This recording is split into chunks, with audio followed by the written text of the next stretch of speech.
बच्चों major crops के अगले पार्ट में हम लोग डिस्कस करने वाले हैं। इस पार्ट में हम लोग डिस्कस करने वाले हैं ऑयल सीड, और ऑयल सीड के बाद आपका एकमात्र कॉटन ही बचेगा, उसको भी मैं कवर करा दूंगा। ऑयल सीड आपके देश में एक मेजर क्रॉप है और कई सारे आपको देखने को मिलेंगे। आपके देश में कई सारे ऑयल सीड आपको देखने को मिलेंगे, ठीक है। मेन ऑयल सीड कौन कौन से होते हैं, उन सब चीजों के बारे में हम लोग डिस्कस करते हुए चलेंगे, और क्या की चीजें, कौन कौन सी चीजें आपको याद रखनी है वो भी हम लोग देखते चलेंगे, ठीक है। बहुत रेयरली पूछा गया एग्जाम में, शॉर्ट क्वेश्चन एमसीक्यू में क्वेश्चन इससे बने हैं, तो ध्यान रखना। जिन चीजों को हाईलाइट करूंगा उन चीजों को समझते चलना। लिखा हुआ बेटा oil seed, important oil seed in India. आपके भारत में कौन कौन से वो चीजें जो इंपॉर्टेंट ऑयल सीड है? ग्राउंड नट, मूंगफली, मस्टर्ड, सरसों, सनफ्लावर, सोयाबीन और सिसैम यानी कि तिल।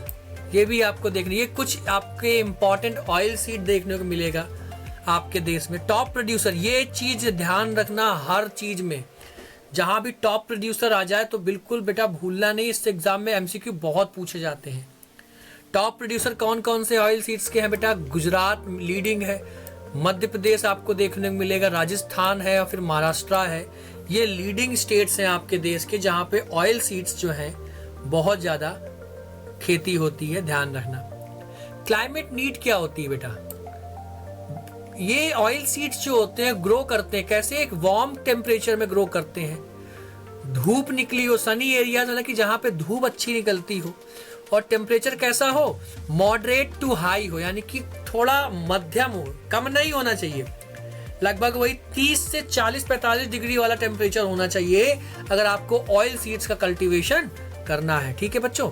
आगे क्या लिखा हुआ है? रेनफॉल कितनी रिक्वायरमेंट होती है?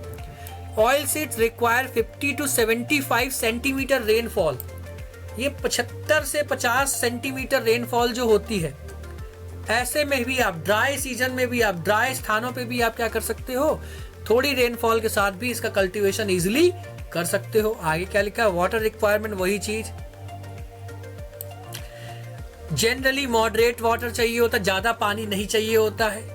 टॉलरेट, यानी कि ये फसलें जो होती हैं, ऑयल सीड्स जो होते हैं, सेमी एरिड स्थानों पे भी हो जाते हैं, एनवायरनमेंट में भी हो जाते हैं, specially ground nut and the mustard, यानी कि जहां ऐसे स्थान जहां पे पानी ज्यादा नहीं भी है, थोड़ा पानी भी है, तो उन स्थानों पे भी हम ऑयल सीड्स का क्या कर सकते हैं? खेती कर सकते हैं। खास तौर पे ग्राउंड नट और मस्टर्ड की बात करी जा रही, मूंगफली और सरसों की बात करी जा रही, बेटा ध्यान रखना।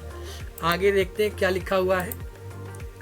आपके देश में जो ग्रोइंग टाइम होता है ऑयल सीड्स जो आपकी होती है, उसका अप्रोक्सीमेटली 120 डेज रहता है बेटा।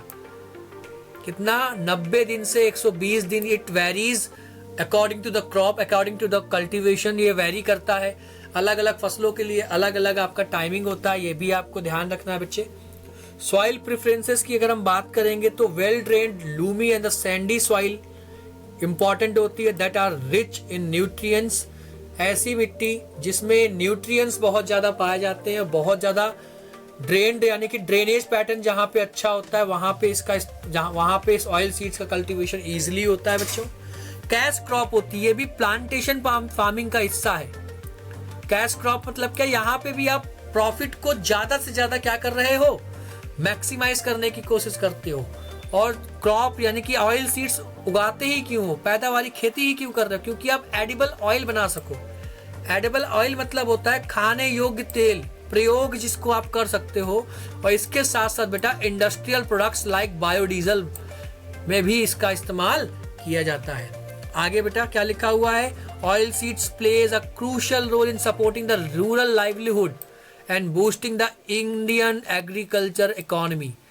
न केवल आपके देश की जो रूरल इकोनॉमी है या रूरल लाइवलीहुड है उसको तो ये इन्हांस करता है, बल्कि ऑयल्स का अलग अलग प्रकार के जो एडिबल्स ऑयल्स होते हैं उनका हमारे घरों में, हमारे किचन में बहुत ज्यादा इस्तेमाल भी किया जाता है। बहुत बड़ा प्रोड्यूसर होता है, इंडिया जो है बहुत बड़ा प्रोड्यूसर है ऑयल सीड्स का, ऑलमोस्ट काफी सेकेंड या थर्ड नंबर पे आता है, जहां तक मैं श्योर नहीं हूं इस चीज को लेके।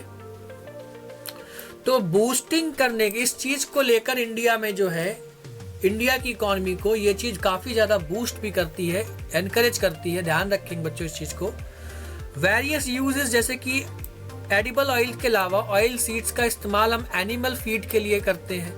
जो उसका जो फॉडर होता है, जो चारा होता है निकलता है, उसका इस्तेमाल एनिमल फीड के लिए करते हैं। उससे बायोडीजल भी बनाते हैं और कई सारे इंडस्ट्रियल एप्लीकेशंस का भी में भी इसका इस्तेमाल किया जाता है। बच्चों, उम्मीद करता हूँ आपको चीज़ें इजीली समझ में आई होंगी, अच्छे से समझ में आई होंगी। ठीक है, आप अगले वाले वीडियो में हम लोग, नेक्स्ट वीडियो में हम लोग बात करेंगे कॉटन के बारे में। ठीक है, ऐसा ही बेटा पढ़ते रहिए सभी लोग और अच्छे से पढ़ाई करिए, अच्छे से नंबर लाइए। थैंक यू बच्चों।